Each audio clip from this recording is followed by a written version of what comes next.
నాకేంటంటే అదే టైంలో శాలరీ పెరిగింది. అలా నేను మంత్‌కి 15,000 రూపీస్ సేవ్ చేయగలిగాను. అలా 1 ఇయర్ సేవ్ చేసి అప్పులన్నీ తీర్చేశాను. సంవత్సరాలకి సంవత్సరాలు గడుస్తూనే ఉన్నాయి. కానీ ఇతనికి జాబ్ రాలేదు. ఒక్క బ్యాక్‌లాగ్ కూడా క్లియర్ అవ్వలేదు. అసలు నీ ప్రాబ్లం ఏంటి? ఎందుకు ఇలా ఉన్నావు? జాబ్ చేసే ఉద్దేశమే లేదు నీకు. ఇంకా నా వల్ల కాదు. నేను నీతో ఉండలేను. ఇద్దరం బ్రేకప్ చేసుకొని ఎవరి లైఫ్ వాళ్ళు చూసుకుందాము. బాగా టైర్డ్ అయిపోయాను నిన్ను లవ్ చేసినందుకు. పొద్దున్నే 5కి లేచి బ్రేక్‌ఫాస్ట్ ప్రిపేర్ చేసి లంచ్ ప్రిపేర్ చేసి ఆఫీస్‌కి వెళ్ళొచ్చి హౌస్ క్లీన్ చేసి క్లాత్స్ వాష్ చేసి డిషెస్ వాష్ చేసి పడుకోవాలంటే నిద్ర కూడా రావట్లేదు. ఒకటే బాడీ పెయిన్స్. ఇవన్నీ చేయలేకపోతున్నాను. నువ్వేమో ఖాళీగానే ఉంటున్నావు. అతన్ని బాగా తిట్టేశాను. కెరియర్ అంటే భయమే లేదు. ఎప్పుడు లేస్తావో, ఎప్పుడు తింటావో, ఎప్పుడు నిద్రపోతావో నీకైనా తెలుసా? ఒక టైం అనేది ఉందా వాటికి అని గొడవ పెట్టుకుండేసరికి అతను కూడా రేజ్ అయిపోయి ఎందుకు సైలెంట్ గా ఉన్నా అని అంతలా మాట్లాడుతున్నావు? అసలు నేను కోచింగ్ కి వెళ్తేనే కదా నాకు నాలెడ్జ్ వచ్చేది. నేను ఎగ్జామ్స్ రాస్తేనే కదా బ్యాక్లాగ్స్ క్లియర్ అయ్యేది. ఇవేం చేయకుండా జాబ్ ఎలా వస్తుంది,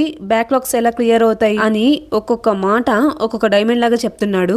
అదేంటి 6 మంత్స్ క్లాసెస్ కి వెళ్ళావు కదా, నా దగ్గర బ్యాక్లాగ్స్ ఫీజ్ కి మనీ తీసుకొని అప్పుడప్పుడు వెళ్ళి రాసొచ్చేవాడివి కదా అని అడిగితే నేను ఏది చెప్తే అది నమ్మేస్తావా? నేను అసలు క్లాసెస్ కి వెళ్ళలేదు. నీతో పాటు ఇన్స్టిట్యూషన్ కి అని సగం దూరం వచ్చి నువ్వు ఆఫీస్ కి మెట్రో ఎక్కాక మళ్ళీ వెనక్కి వచ్చి రూమ్ లో పడుకునేవాడిని. ఇంకా బ్యాక్లాగ్స్ అంటావా? నాకు చదువు అంటేనే ఇష్టం ఉండదు. ఫీజ్ కోసమని నీ దగ్గర మనీ తీసుకొని ఇంటికి వెళ్ళి నా ఫ్రెండ్స్ తో ఎంజాయ్ చేసేవాడిని అని చెప్తున్నాడు. ఒక్కొక్క విషయము ఒక్కొక్క డైమండ్ లాగా చెప్తుంటే తన ఫ్యూచర్ తలుచుకొని తనకు ఎలా ఉందో కానీ నాకు మాత్రము అతనితో ఉంటే నా ఫ్యూచర్ ఎలా ఉంటుందో తలుచుకొని కాళ్ళల్లో ఒంట్లో వణుకొచ్చేసింది.